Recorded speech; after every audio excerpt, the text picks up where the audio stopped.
First of all, I want to thank everyone for being here this afternoon.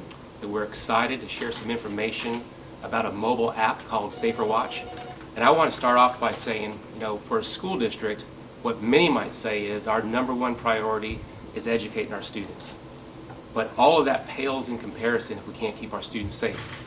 So though we want to prepare our students for college, for the military, or the workforce, the safety of our students is first and foremost.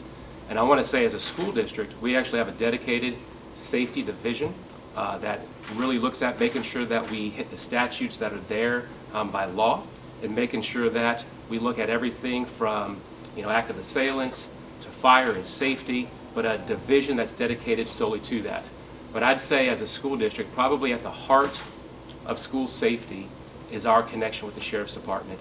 And that started with former Sheriff Ashley, and of course now with Sheriff Aiden, we're continuing to really be strong in our commitment to school safety. As a school district, we've looked at single point of entry and perimeter fencing, knowing that that is an integral component of keeping schools safe. But we've also looked at our radio systems, we've looked at our camera systems, and we know that the safety drills are important. But then you look at SaferWatch, and we know that seconds count if there ever, heaven forbid, was a situation in Okaloosa County. And SaferWatch is an app where, once alerted, it goes out to all the appropriate agencies to where we can converge on a situation, because again, seconds save lives. And so I appreciate, again, the sheriff and that partnership, and making sure that we have a program like this, which is an added layer of school safety. And I think anytime that we can add a layer to keep our students safe, to keep our employees safe, that's something that we're about. Sheriff, I disagree. So what we're going to do at this point is give you a demonstration of how the mobile panic alert application works. It's a mobile application that's on your personal cell phone. It's available to our district staff. When the alert is pushed on the phone, it immediately goes in, like the superintendent and the sheriff said, it goes into the 911 center. It goes into our Office of Safe Schools on a command and control panel similar to what you're looking at here. So we actually get the real-time data at the same time that dispatch is receiving that information here. So from an incident command standpoint, all of the entities like the sheriff and the superintendent we're discussing are receiving that information at the same time. So we're coordinating our response and recovery efforts at that exact same time, which mitigates any delay in the response. So I'm going to actually call one of our assistant principals, Mr. Tommy Harvell, assistant principal at Crestview High School, and let him know that we're ready. He's going to use his personal phone to activate the application, and you'll see its capabilities here.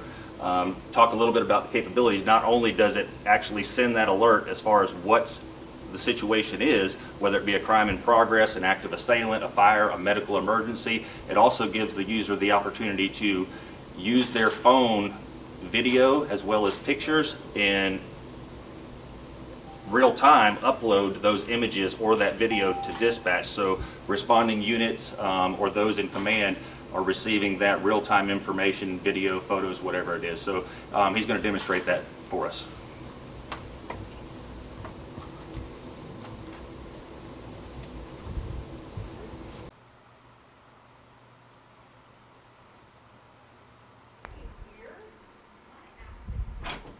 Yours didn't? But I don't know if I just don't have,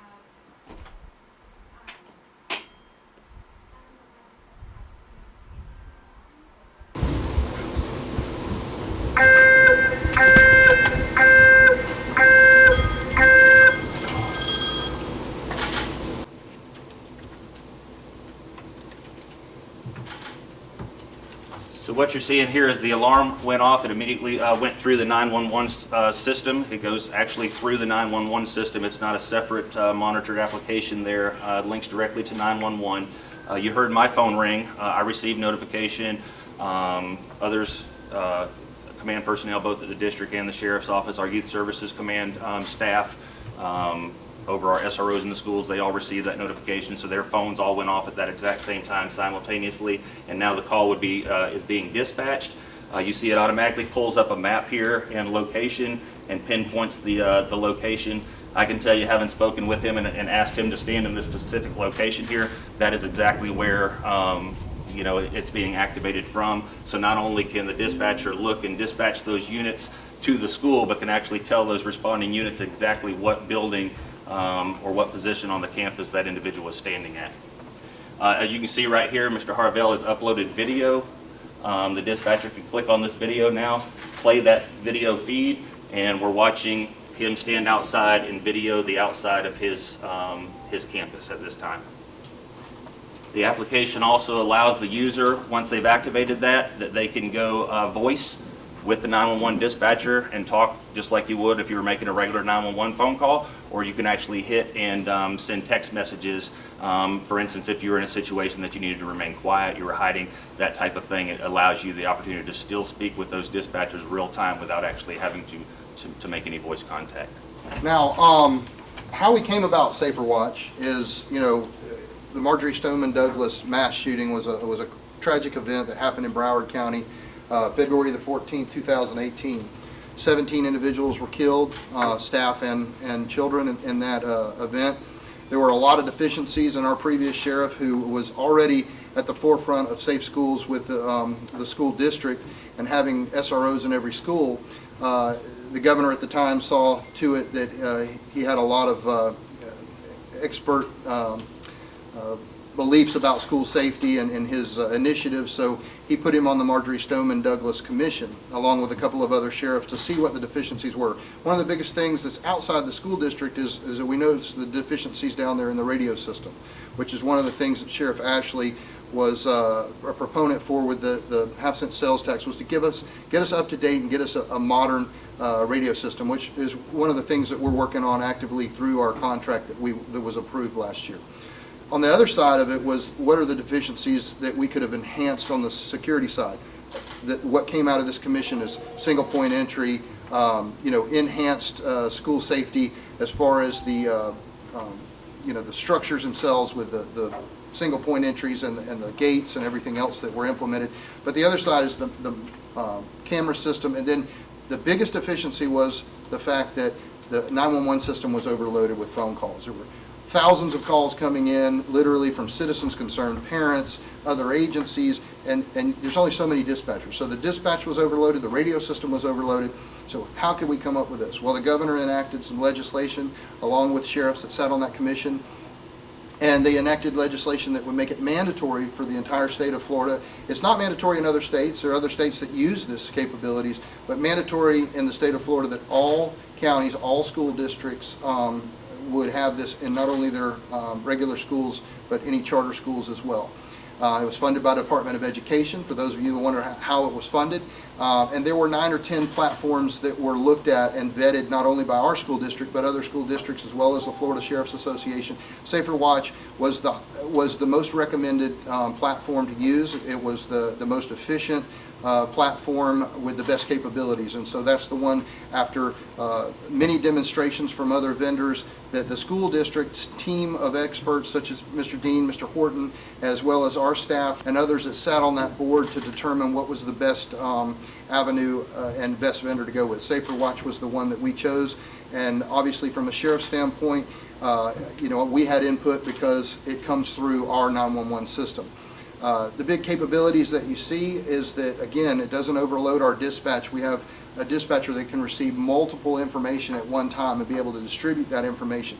It also, if someone's in a situation like some of those teachers were at Marjorie Stoneman, they might have been in a classroom where they were fearful of making a phone call. They can make text messages. We didn't have that capability before.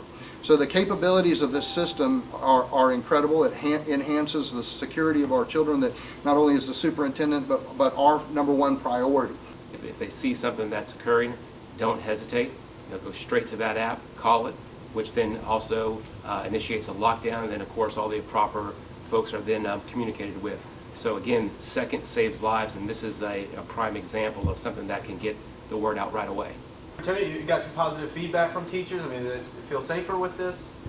Well, I think, again, I go back to the second save lives. So I think in terms of our principals, our faculty and staff who have this app on their phone, I think it's also a sense of comfort, because again, back in the day, so to speak, you didn't necessarily have the ability to enact something like this. So I just go back to when I talk about school safety for our Okaloosa County School District, it's all about adding additional measures that are vetted and that the sheriff also believes in. So that's something that makes me feel good. I'm thinking about what I would do if we had an active shooter on campus. And so to have this app ready and available makes it a lot easier to reach out to law enforcement.